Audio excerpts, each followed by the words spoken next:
Welcome to another Tiermaker. Tonight we're doing the films of Robin Williams, beloved actor, beloved comedian, rest in peace. He's been in some incredible films. He's been in some stinkers. Which ones have I seen? Which ones haven't I seen? How do I feel about them all? Let's rank them, shall we? Let's get started. All right, I'm going to tell you right now, I've probably seen about half of these movies. So there's a bunch I'm going to have to throw into haven't seen, and let's just do that right off the top. I haven't seen Cadillac, man. Sorry. I haven't seen Club Paradise. I haven't seen Seize the Day.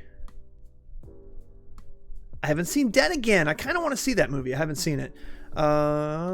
Toys. Sorry, avoided that one like the plague. Being Human. Haven't seen it. Just going through the list here. Secret Agent. Haven't seen it. Hamlet. That's Kenneth Branagh's Hamlet from '96. Haven't seen it. It's like 4 hours long. Supposed to be really good. I have not seen Father's Day. Love Billy Crystal. Sorry, I haven't seen it. Deconstructing Harry. Woody Allen movie. No thanks.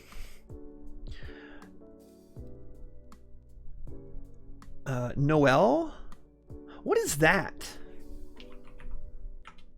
Noel movie. 2004.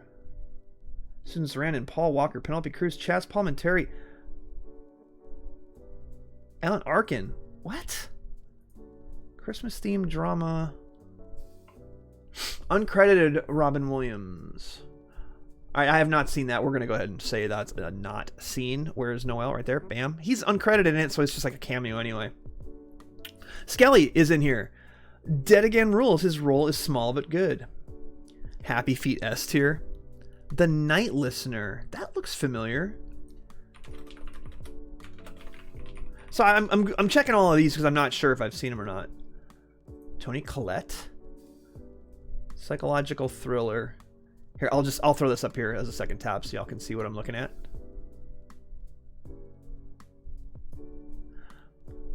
Popular gay New York radio show host, separation from his partner. AIDS. I have not seen The Night Listener. I have not seen that.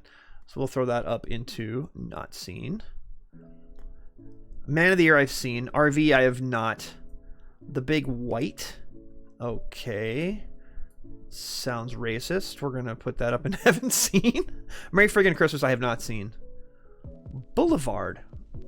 Man, how have I not heard of some of these movies? Actually, it'd be just quicker to just click Robin Williams' name and just do a quick Control F. Boulevard.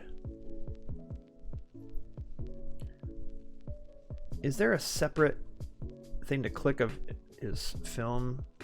List of Robin Williams film performances. There we go. Boulevard.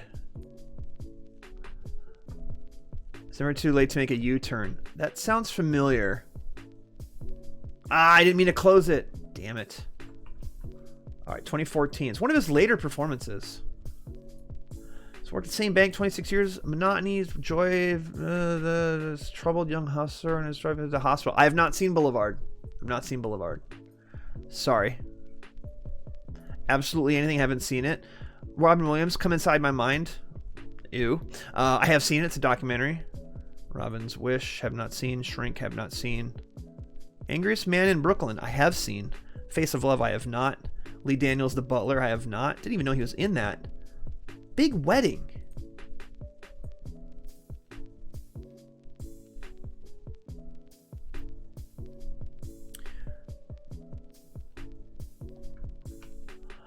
Oh, he's a yeah. Diane Keaton. If Diane Keaton's in it, we've probably watched it. She's a big Diane Keaton fan. So yeah. I remember that movie. Robots. He does voice in it. I haven't seen it. I haven't seen Happy Feet. I'm sorry, y'all. I know some of y'all are younger and you probably saw it when you were a kid. I have not. License to Wed. I'm gonna have to look that up too. I'm sorry. I'm gonna have to look some of these up. I'm not sure if I've seen them all. I want to be sure though. The Big White, that's just Texas. True. RV is kind of funny. So is it funny like Are We There Yet? The Ice Cube road movie? Is it kind of funny like that? Because I got like 30 minutes into that movie and I went, yeah, no, there's still an hour left. I'm good. I've seen Man of the Year. I've seen Night at the Museum. That's like a different language cover. House of D. I've seen that. Angriest Man in Brooklyn. Night at the Museum, second one. We'll put those together. Seen both of those. Wait, Night at the Museum 2? How many Night at the Museum movies are there? Battle of the Smithsonian. Secret of the Tomb. Oh, there's 3. There's 3? So Secret of the Tomb I haven't seen. That's Secret of the Tomb, the third one. So I've seen the first one. I've seen the second one. I haven't seen the third one. Old Dogs. Sorry, I haven't seen that one. Even though dogs are in the title, I have not. August Rush. Musical, film, drama. 11-year-old prodigy in an orphanage and runs to New York City. No, I have not seen that, and I don't know that I want to. World's Greatest Dad. I have seen that. Wow, that movie is a kick in the crotch. World's Greatest Dad. Final Cut. Seen it. House of D. Remind me about House of D. Has anyone here seen House of D? Maybe I've seen more than half of his movies now that I look at it. 3, 4, 5, 6, 7, 8, 9, 10, 11, 22, 4, 5, 6, 27. 4, 5, 6, 7, 8, 9, 10, 11, 12, 13, 26. Okay, I've seen more than half, it looks like. Unless there's another one in the middle here that I haven't seen. No. I've seen all those. Okay. So I've seen more than half of his movies. Good. House of D. Anton Yelchin is in this. Rest in peace as well. I have not seen House of D. I've not. I was like, the cover art looks familiar, but I've not seen it. 3. There's 3 Night at the Museums? Really? Okay. So here's what we're left with, and let's get into it. Sorry that took so long. There's the movies I haven't seen. There's a couple of these in here I would watch if they're on cable. Not Happy Feet, sorry.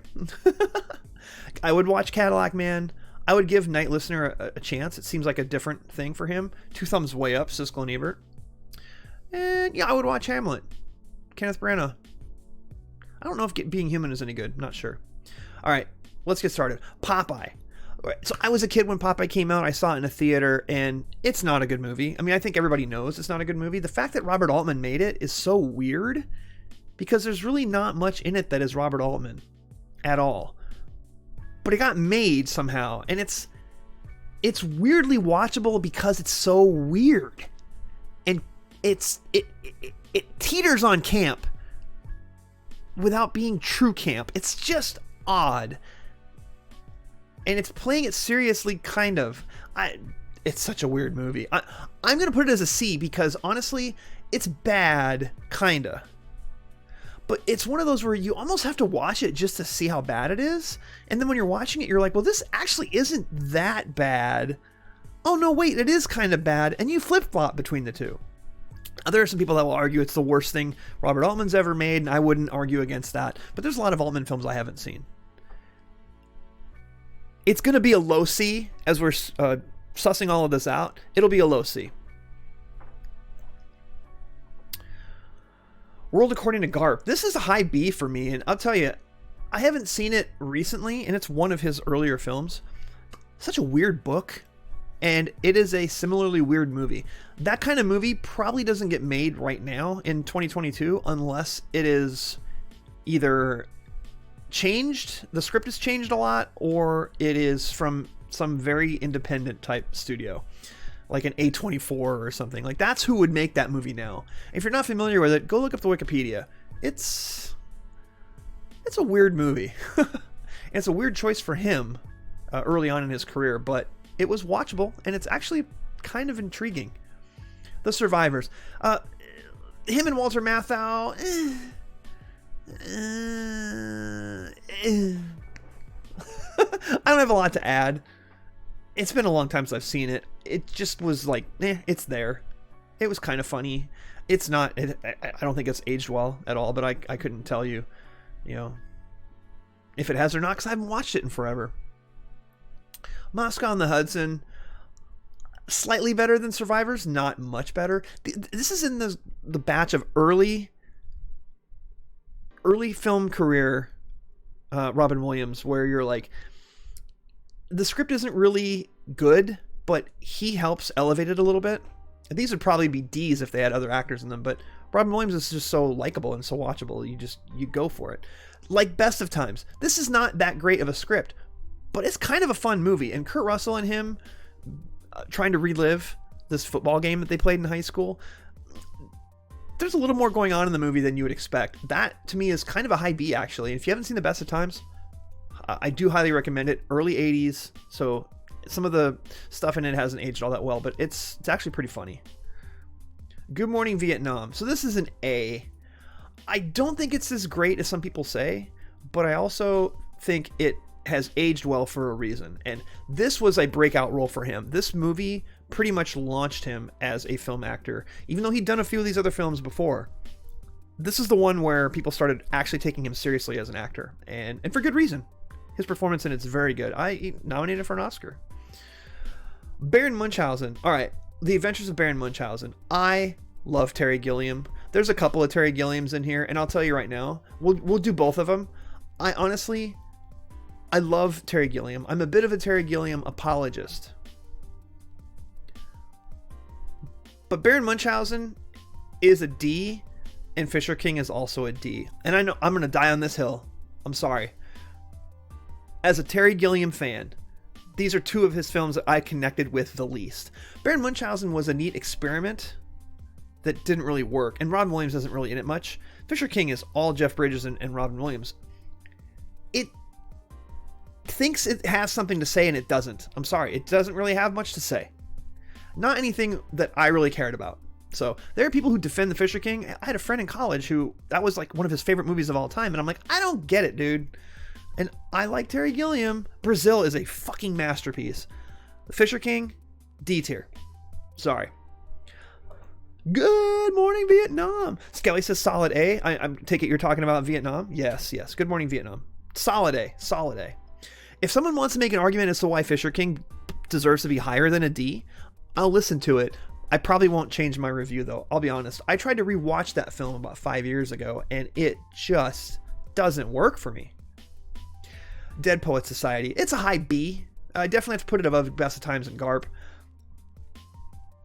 Some people love this movie. This movie means everything to me.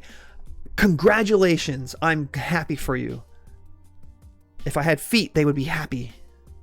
Happy feet. I didn't see those movies.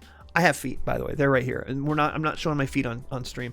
Dead Poets Society is one of those movies where it just felt a little corny to me. And speaking of corny, let's just get it out of the way right now. Patch Adams, F tier. One of the corniest movies I've ever seen in my life. Seriously. Corny beyond belief. Fake beyond belief. I'm sure the real Patch Adams is a wonderful person. And I'm sure his actual story is pretty great. I think he deserved a better movie than that. Oh God, I hate Patch Adams. I saw it in a theater and I wanted to walk out. But I was on a date and she was into it. Let's just say that relationship didn't last very long. Okay. Let's go from there to Shakes the Clown. Let me tell you something. Shakes the Clown is a low A for me. Have you seen Shakes the Clown? I'm guessing you haven't. Bobcat Goldthwait, Julie Brown, Robin Williams is in it a little bit. It is a weird fucking movie about an alcoholic clown who's struggling to keep a job. It is ultra black comedy, dark comedy, and it's Bobcat Goldthwait as an alcoholic clown. I mean, what more do you want? I'll tell you, it is one of those cult classics that you're either going to love it or hate it. There's no in between. I think it's a fantastic film. Most people haven't seen it. Give it a look. If you catch it on cable, watch it. Okay. Awakenings. Dude, this movie was good. It got nominated for Best Picture, and for good reason. Awakenings is good. Like, Awakenings, Robert De Niro, and this was also when we saw a side of Robin Williams where he can play calm demeanor, which you weren't really expecting out of him. And it's based on a true story. And after I watched it, I went and looked up the actual story, and it's very close to what happens in the movie. Very close. Intriguing film. Very weird. But true story. Treebeard has redeemed a TED Talk on why Patch Adams is a bad movie. Oh my god. Are we doing that right now? We're doing that right now.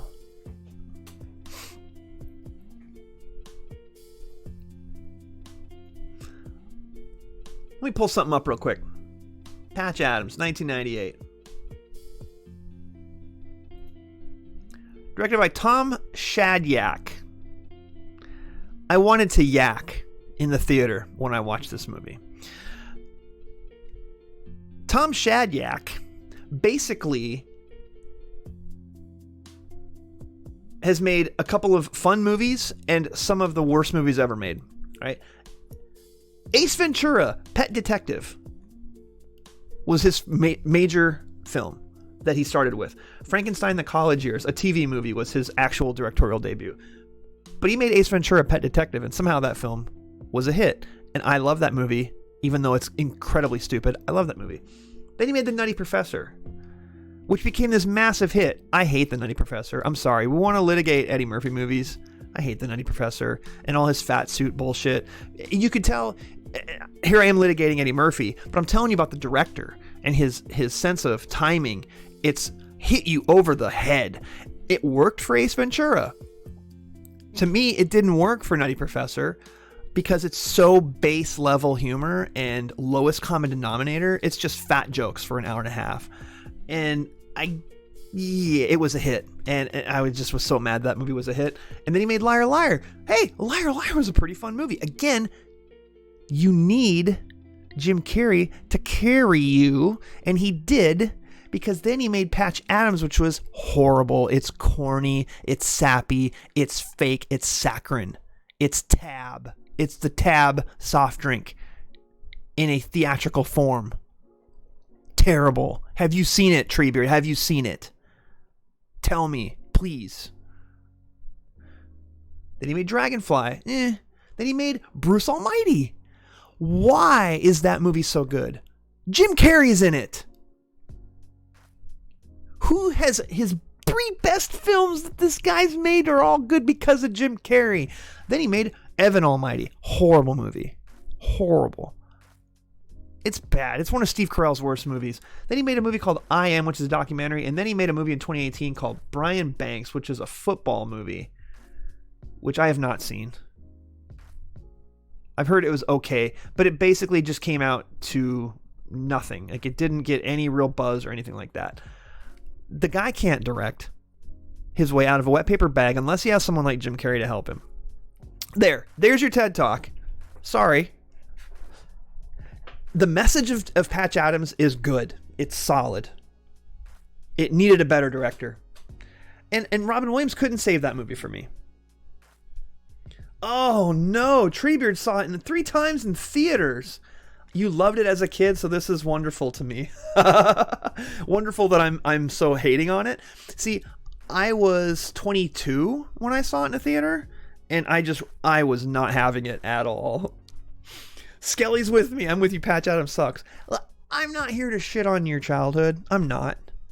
But it is objectively a bad film. Shall we look at the Rotten Tomatoes? Not that Rotten Tomatoes is the be-all end-all. Of course it's not. It's weird the way it aggregates. But let's take a look at the Rotten Tomatoes, shall we? 22% critics, 73% audience. Hey, you were in the audience. I was part of the 27% that did not enjoy it. I guess I should have been a critic, right? Those who can't do critique. All right, that's enough about Patch Adams. Oh yeah, it's fine. I'm into watching it again. You're gonna watch it again? I haven't seen it, but I believe you. Pac, it used to be on cable like for a stretch for 3 or 4 years. It was on cable all the time. And I did try to watch it again. Like, maybe I was in a bad mood. And then I watched it. I was like, no. I just hate this movie. I hate it. You're with the audience score, Kois. Okay. I'm glad y'all enjoyed it. It's so corny to me. It's so corny and fake. All right. Enough. I've litigated enough. I want to bounce around here a bit. Let's do Night of the Museum. This movie is a C. High C. The sequel, low C. They're perfectly inoffensive, family-friendly entertainment that's not completely insulting.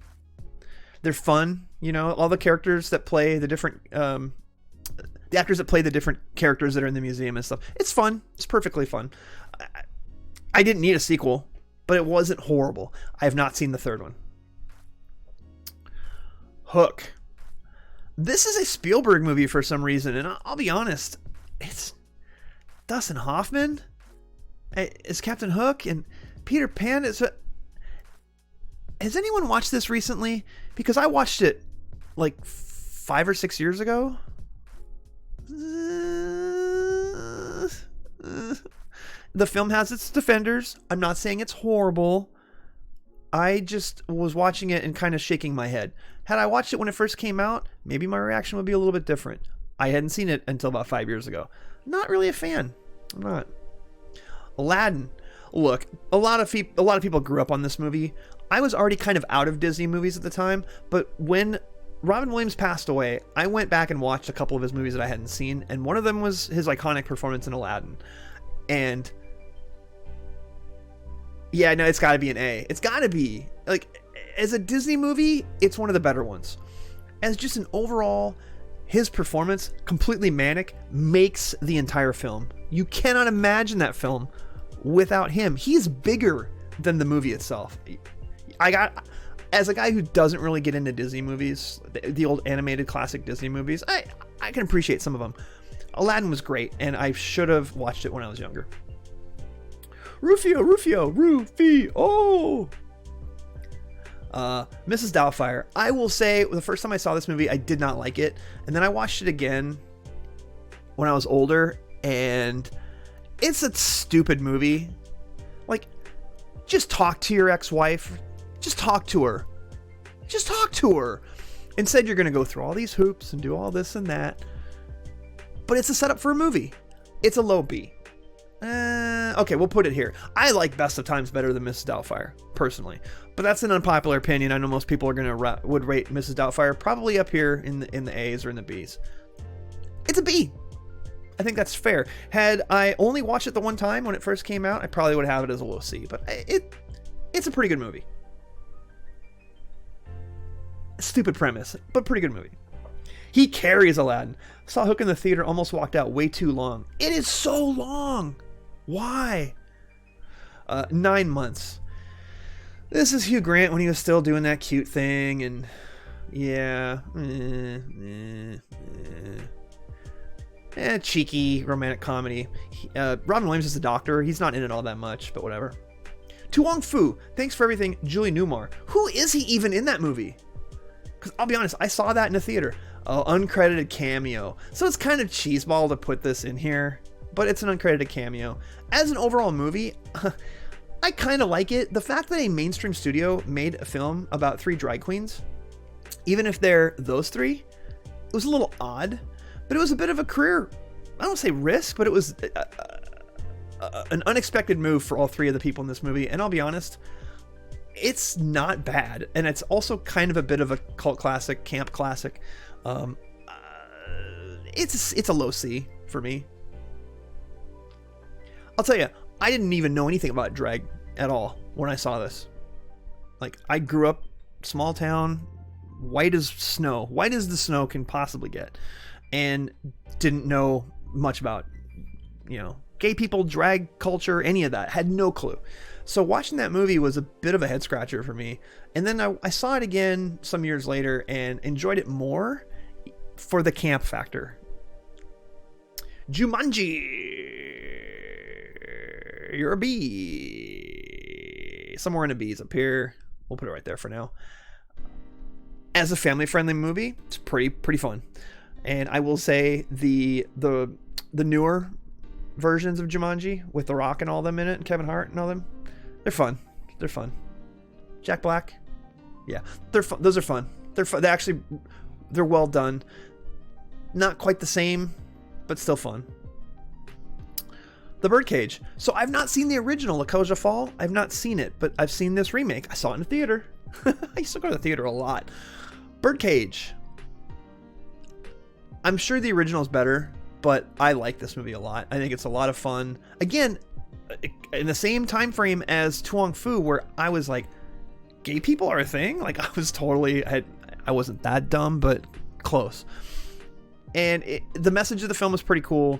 Love that Gene Hackman was in it. It's neat. Pac. I grew up in and near Houston, but now I live in a white Mexican small town. I've never seen so many people with abhorrent pickups and political bumper stickers. Yeah. A lot of that. I think that year he did 2 movies that did 100 mil. You're talking about The Birdcage? When did The Birdcage come out? 96. He was in Jack. He was in Aladdin 2, The King of Thieves. Direct-to-video, which is not on this list. Interesting. The Secret Agent, 96. Hamlet, 96. Yeah, 1, 2, 3, 4, 5 movies that came out in 96. Jumanji, and did The Birdcage do 100 mil at the box office? It did 185 mil. Wow. Cool. Good for him. Jack. This might be one of Coppola's worst films. It's low D, bordering on high F. Coppola made that movie. The man who made The Conversation, the man who made The Godfather, the man who made The Godfather Part 2, the man who made Apocalypse motherfucking Now made Jack. Let that sink in for a minute. Right? They don't all have to be The Conversation. Really?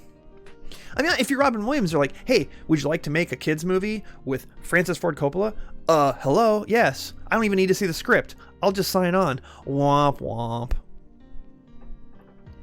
Let's be real here. Jack is worse than Patch Adams. Is it? Is it? Let's see the Rotten Tomatoes. This is not the be all end all, but let's see it. Oh, it's 17%. And the audience score is lower. You win, Treebeard. Both the audience and the tomato meter are lower than Patch Adams. All right, high F, but I'm not putting it below. To me, Patch Adams is one of the worst movies he's ever been in. I'm sorry. Flubber.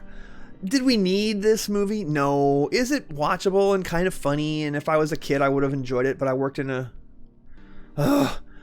video store when this came out. Full confession, and I hated the fact that Disney put it in this gigantic plastic case.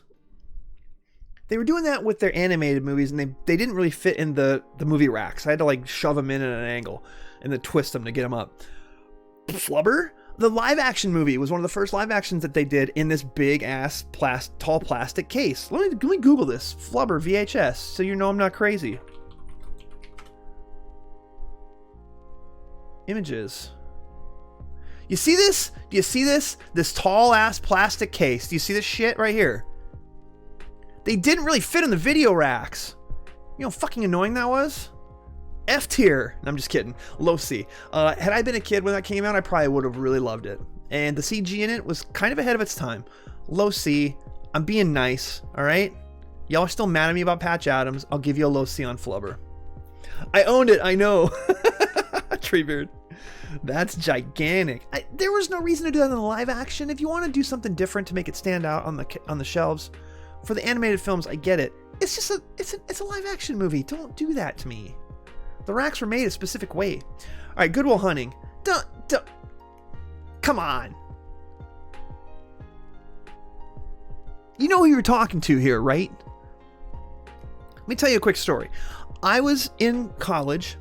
Actually, I was just graduated from college. I was working at, I was running the video department in a multimedia retail store. My friend who was managing the music department, he went and saw this on opening night on Friday. Came into work on Saturday. We both were working the morning shift. And I said, yo, how was Good Will Hunting? He walks up to me and he puts his face like right close to my face. He says, one of the best fucking movies I have ever fucking seen. And he turned around and walked away. I remember it. Shout out to Nels. I remember the way he said this to me. I remember the way he walked up to me and I said, well, I guess I know what I'm doing when I get off of work tonight. And I went and saw it that night. I was maybe thinking about waiting. Because I didn't know who Matt Damon was. I hadn't seen School Ties. I went that night. And I walked out of there and I went, that's one of the best fucking movies I've ever fucking seen. It's not your fault. It's S tier. Anyone who argues that that is not an S tier film has no soul. Point blank. Period. End of sentence. RIP to that store. Now we're on the same level. Come on, right? RIP to Hastings in general. By the way, I just found out from a friend of mine. Shout out to Ghost Man in my Discord. We grew up in the same town together, and in our hometown, the Taco John's, where I worked my first real job, is finally closed. Taco John's in my hometown, closed. Right? I already didn't really have any other reason to go back to my hometown, but now it's official. I don't know that I'll ever go back. If there was a tier higher than S, Good Will Hunting would be there. Thank you, Treebeard. It's S+. It's S++++. And I have probably seen it 25 times, and I'm not kidding. I've probably seen it 25 times. I could boot it up right now and watch it again. That's how good the movie is. All right. What Dreams May Come. I love the visuals in this movie. I wasn't really sold on the script itself. It has improved a bit in my mind as I've gotten older. And Popeye needs to be lower down here. In fact, I honestly now I'm dropping Popeye to D. I'm looking at the rest of this lineup and I'm thinking Popeye doesn't deserve to be up in the C's. These are all movies that I would watch if they're on cable. I'm not watching Popeye again. Let's be honest. So, What Dreams May Come, kind of a high C, but I'll be honest. It is not an easy watch. It's a tough watch. Check out the Wikipedia if you want to find out what it's about. I'm not going to talk about it. Jacob the Liar. This is a Holocaust film. It's not a very good movie. I'm going to give it a C for effort. But boy, he was trying to make his version of Life is Beautiful, and it's kind of cringe. I gotta be honest, but it's not so cringe that it doesn't belong up at least in the C's. Bicentennial Man. This movie was long as fuck. Like, I don't know how this movie, it was 2 hours and it felt like 3. Having said that, it's not bad. The makeup is really good on his rollout costume that he wears. It's pretty bad. I'm sorry. Bicentennial Man. I mean, it tried. It tried. Just the ending is so weird. And I don't want to explain it. Makeup artist was nominated for Academy Award for Best Makeup. Deservedly so. Makeup was incredible. I'm not going to spoil it. Let's just say it had a budget of 90 to 100 and did 87. I'm surprised. Rotten Tomatoes, 36%. Yeah. There are redeeming qualities to Bicentennial Man, and if you're going to watch it, it's not the worst way to spend 2 hours plus, but boy, is that movie long. How long is it? I forgot to look that up. It's the reason I clicked it. 132 minutes. Yeah, it feels longer than that. You can avoid it. AI. All right. My history with the film AI is a little wonky because... Treebeard, I agree. Concept is good, poorly executed. That perfectly stated. 100%. AI. So, artificial intelligence. Here's my quick history with this. I'm a Kubrick nerd. I've read multiple biographies on the man. I own film cells from his private collection of one of his copies of 2001: A Space Odyssey. I am that guy. I saw Eyes Wide Shut in a theater 3 times. because I knew this is the last time I'm going to get to see a new release from Stanley Kubrick in a theater, because he just passed away a couple weeks before it came out. I was like, I'm going to see this a third time. And I started to piece things together, and this was when the internet was still kind of becoming new. It was still out there, it was kind of a thing. Started reading people's opinions, started to learn about the different colors, what the different colors mean different things. Went out and bought the script, bought Trom Novelle, which is the book that it's based on. That's just one movie, all right? I'm a big Kubrick nerd. He had the script for Artificial Intelligence, and it's a movie he wanted to make, but he wanted the technology to catch up to it. And he could not make the film until the technology was there for him to make it. And he waited on it, and then he passed away. And the only person he ever confided in truly about the script was Steven Spielberg. And he had some sort of a blessing that Spielberg did to make the film if he was not able to, and the technology makes it to where he can make the film. Spielberg made Artificial Intelligence. Haley Joel Osment is fine in it as a robotic kid. Pretty much what he was good at as an actor at that time. I'm not dunking on kid actors. I'm just saying he's passable in the film. I don't know that anyone could have done any better. Here's my problem. Spielberg has this thing with a lot of his dramas that are not based on a true story to sweeten up the ending a little bit. If this film had the perfect ending, and I think I've talked about this because I did a Stanley Kubrick Tiermaker, and I may have talked about this a little bit because he didn't make this film. It didn't technically get on that Tiermaker. I want to say there's a lot about this film that I appreciate. The vibe of it feels somewhat Kubrick, but somewhat Spielberg. There's an ending in this film that would have been the right one, and it's there for you. It's there for you in the movie. But then here comes the Spielberg sweet little happy ending that gets shoved in there. And some people argue it's a hallucination. But is it though? And that's such a lazy cop-out. It was a dream at the end. Shut the fuck up. Don't give me that. I don't want to hear that. You had the right ending. And it's a downer. It's dark. You had it. And you couldn't walk away from it and leave it. You had to add on some tacky happy ending bullshit. So for me, it's a mid to low C. It could have been better. It could have been a lot worse. I'm not going to say Stanley Kubrick deserved better. I'm not going to get up on some high horse and sound all highfalutin about that. It's okay. I think if Kubrick had made it, it would have been a darker film. It would have been a better film. And it would have done less at the box office for sure. AI was mid. C is as mid as it gets, my friend. I don't know, is Inception a dream? We have to go deeper. Yeah, I'm just talking about a movie that is not about dreams. And then all of a sudden, he was in limbo the whole time. Everybody has their own perceptions of things. I just think it's lazy to go to that. Also, see Minority Report. The only way you explain the last 10-15 minutes of Minority Report, which is a complete wish fulfillment fantasy bullshit, which the tone doesn't match the rest of the film, the last 10 or 15 minutes. It was a hallucination he was having when he was in his prison thing. Again, I know that's a possibility, and they even mention some of the dreams that people have when they're in those prisons, but why, Spielberg, why? Why do you do that to me? You had such a good movie up until that point. We've litigated this before, and I think have we done Spielberg movies? Have I done a Spielberg Tiermaker? I don't think I have. We'll have to fix that. We'll have to rectify that. That ending was fucked. I would have paid to see Haley J.O. get Kubrick with 95 takes. Dude! You think he sounds robotic and tired? With Spielberg doing it. You must have loved Final Fantasy VIII. I'm not a Final Fantasy VIII guy. But is that one of those where they slapped a fake happy ending on? Alright, we're almost to the end of this. Let's knock out a couple of these. This is a documentary, Robin Williams, Come Inside My Mind. It's a pretty good documentary. I'm going to give it a low B, but I'll say it's weird rating a documentary about Robin Williams. It's posthumous as well.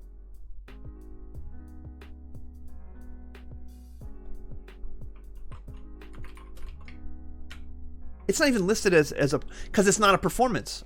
It's a documentary. So I don't even really feel right putting that in here. But as a documentary about his life, I'll go ahead and put it up here in the B's. Because it's actually it's a pretty good movie. Final Fantasy VIII lore. There are theories the main character dies and just everything after is just a dream. So there you go.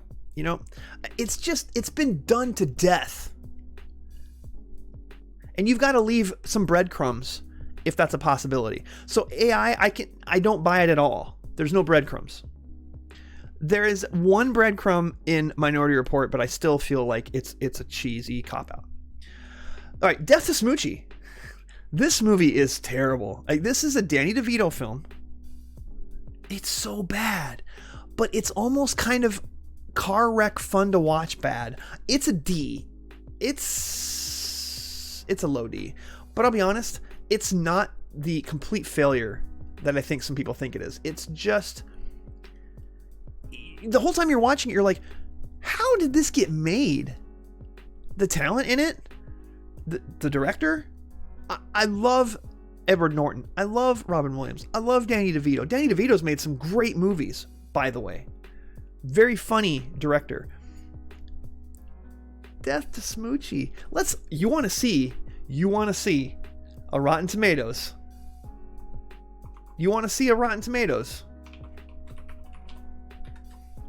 It's probably single digits. Oh, critics were 43%? What? Really? No. It's a very dark comedy. I just didn't think the tomato meter was that high. I think that's gone up over the years. I think it actually has gotten a little more respect over the years. Not a lot. Death to Smoochie versus Howard the Duck. 43%. Oh my God. You're right. It's 43%. How did I miss that? Thank y'all for calling me out on that. Death to Smoochie versus Howard the Duck. I'll watch Death to Smoochie over Howard the Duck. Isn't Jon Stewart in that? He is. Jon Stewart is in this. All right, Insomnia. I love the original. I have the Criterion DVD. It is incredible. Stellan Skarsgård is in it. It is dark. It is harsh. A dog dies in it. And yet I still hold Insomnia in a very high regard because of the way it is showing this fucked up character. And the way a serial killer basically gets to blackmail this cop. Great script. Swedish film. The remake. It's early Christopher Nolan making a big studio type movie. It's... yeah.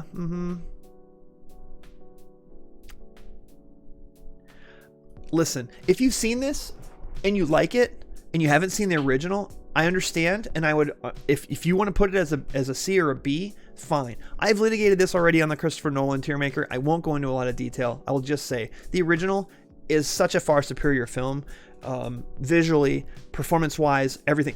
It's just such a flat movie. This is a very flat movie, and I'm sorry, Hilary Swank. Sometimes she's really good. In this movie, she just doesn't belong in it at all. So that's my take on Insomnia. If you like it, again, I'm not saying it's a bad movie. See the original. It's fantastic. 1 Hour Photo. So this was from Mark Romanek, this is his debut. Mark Romanek? Am I saying that right?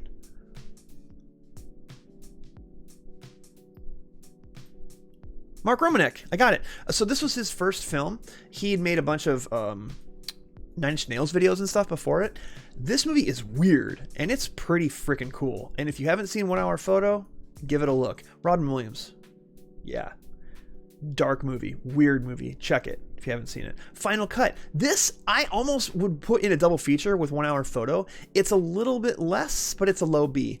Let me tell you the plot to the Final Cut, and then tell me if you're not interested.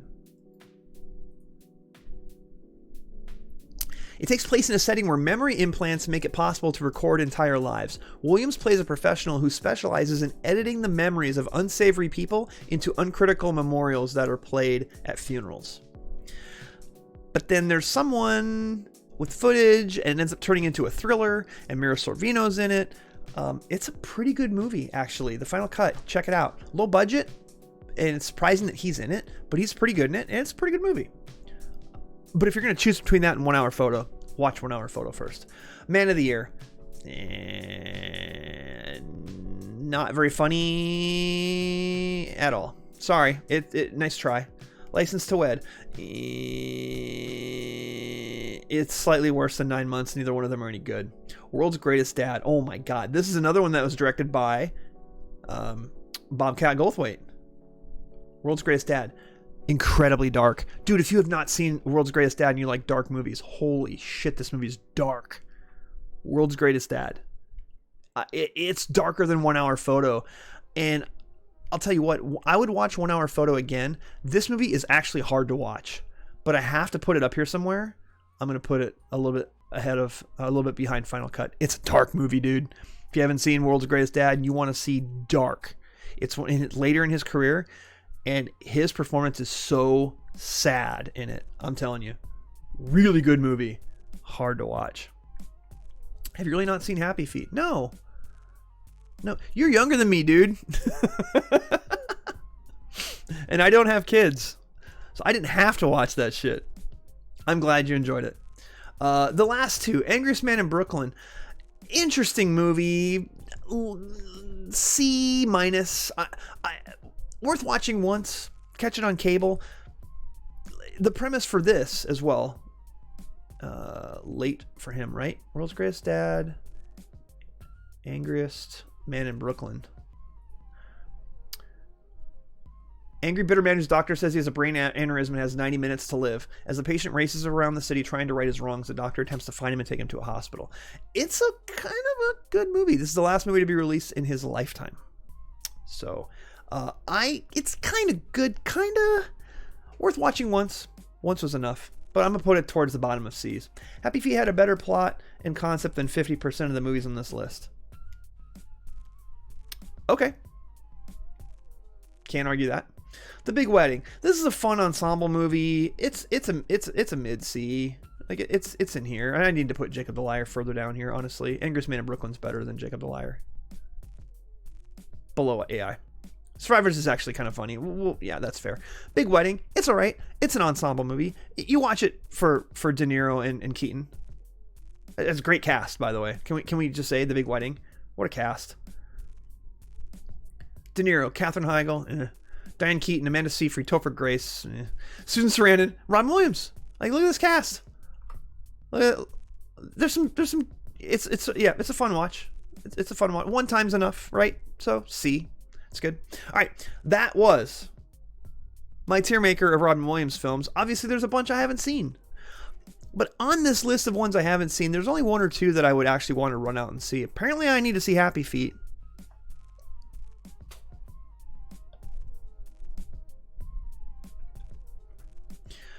But on this list, how do you feel about it? There's only one S tier. But am I wrong? Do you think Good Morning Vietnam is S tier? It's probably S tier in his memorable performances. That would make it S tier. But for me, it's just a high A. Shakes the Clown. Did I rate that too high? I think most people who have seen that movie would tell me it's more like a B, but I have another friend who thinks it's one of the best movies Robin Williams has ever made. He's a little crazy, but he also doesn't drink, and the fact that it's about an alcoholic clown is kind of weird. It is unlike any other film you've ever seen, and for that it gets credit up to A. Am I being too harsh on Patch Adams? Maybe. I understand. You want to make an argument for it? You can, personally. This is just my opinion. This is just me, what I think of these movies. But who didn't love Robin Williams as an actor, as a comedian? When he passed away, he's one of the few celebrities that I actually got choked up when I saw the news. And it takes a lot to choke me up when a famous person dies. I usually am like, oh, that's too bad. Or I'll be like, oh man, that sucks. I was choked up when he passed away, and I think a lot of people were too. He connected to so many people through his work, through his art, whether it was stand-up or a lot of the movies he made. So many people younger than me grew up with Aladdin and hearing his voice. And he was almost like a virtual babysitter for some people because he was in so many of these movies that were so big and big VHS rentals, like Mrs. Doubtfire, like Jumanji, like Aladdin. Dead Poet Society. You're going to college and that movie is almost a mandatory view, right? There's so many movies that he was in that people have such a fond memory of. And every time you'd see him in interviews, he just seemed so wonderful. And I'll tell you, I have a friend who I used to work with who worked for Midway, and they were making a Happy Feet game. And at E3, he came to the Midway booth and spent some time at the Midway booth and met a bunch of people. And she got a picture with him, and she got to talk to him for like 10 minutes. And said he was even nicer than you could possibly imagine. He was there with his daughter Zelda. And just seeing that picture and the way they're both smiling in the picture, it is really cool. And to know that he was there for a contractual appearance, but he made it personal to everybody he talked to, and took time to talk to every single person there. Most people in Hollywood don't do that. That's the kind of person he was to everybody else. And the fact that he was suffering, it's so sad to me still that he's gone. And I want to watch Good Will Hunting now, again, for the 1000th time. But I'm not going to do that. I think I'm going to call it a night. So thank you so much for watching. If you're watching this on YouTube, post a comment. Which of these is your favorite? Would love to hear from you. Thanks for watching.